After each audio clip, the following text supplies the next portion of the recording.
अस्सलाम वालेकुम दोस्तों, जोली अजीम हाजिर है फिर नई एक वीडियो के साथ। दोस्तों, जो मेरा जोली अजीम का हेल्थ सेक्शन है जिसके अंदर मुख्तलिफ किस्म के मैं आपके लिए रेमेडीज लेकर आता हूँ, इलाज लेकर आता हूँ, टोटके लेकर आता हूँ मुख्तलिफ बीमारियों के।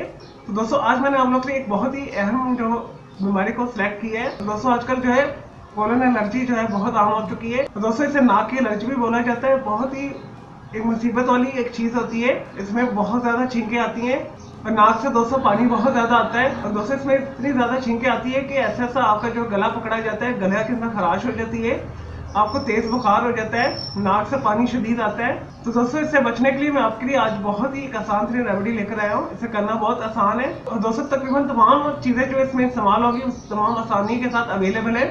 तो दोस्तों, इसके लिए आपने जो है हाफ गिलास जो है पाइनएप्पल का जूस लेना है। पाइनएप्पल का जूस इजीली अवेलेबल है, 3 पैक वाला भी आप ले सकते हैं, लेकिन कोशिश कीजिएगा पाइनएप्पल लाकर उसे फ्रेश उसका जूस निकाल लीजिएगा। हाफ ग्लास आपने पाइनएप्पल का जूस लेना है और हाफ ग्लास ही आपने कोकोनट वाटर लेना है। कोकोनट वाटर भी इजीली बाहर से मिल जाएगा।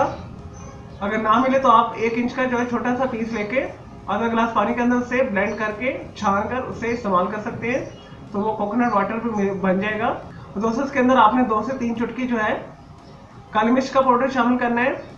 1 टीस्पून आपने हनी शामिल करना है। हाँ दोस्तों, उसके अंदर 1/4 टीस्पून आपने जो है टर्मेरिक को शामिल करना है, यानी हल्दी को शामिल करना है। कोशिश कीजिएगा खाली हल्दी लीजिएगा। दोस्तों, आपने फिर इसके बाद इन तमाम चीजों को मिक्स कर लेना है अच्छे तरीके के साथ और आपने इसे पी लेना है। आप इसे सोने से 2 घंटे पहले भी पी सकते हैं, सुबह उठकर भी आप पी सकते हैं। तो दोस्तों, इस रेमेडी को आपने कम से कम 7 से 15 दिन लाजमी इस्तेमाल करना है। और दोस्तों, इसके इस्तेमाल के बाद आपकी जो कुव्वत मुदाफियत तेज हो जाएगी, नाक के अंदर जो खुश्की है वो खत्म हो जाएगी। तो नाक के अंदर जो है हसासियत के खलिए जो होते हैं, जो पोलन के साथ टकराते साथ ही स्नीजिंग स्टार्ट कर देते हैं, वो बिल्कुल ठीक हो जाएंगे। आपकी नाक जो है नमदार रहेगी। दोस्तों, ये बेहतरीन रेमेडी है, तो इसे आपने इसे जरूर इस्तेमाल करना है। और दोस्तों, थोड़ी सी एक्सपेंसिव है लेकिन ये बेहतरीन है। तो दोस्तों, पोलन एलर्जी से परेशान जो है पेशेंट जो है आज से इसे इस्तेमाल करना शुरू कर दें। और दोस्तों, आपने कम से कम इसे 1 हफ्ते से 2 हफ्ते लाजमी इस्तेमाल करना है अच्छे रिजल्ट के लिए।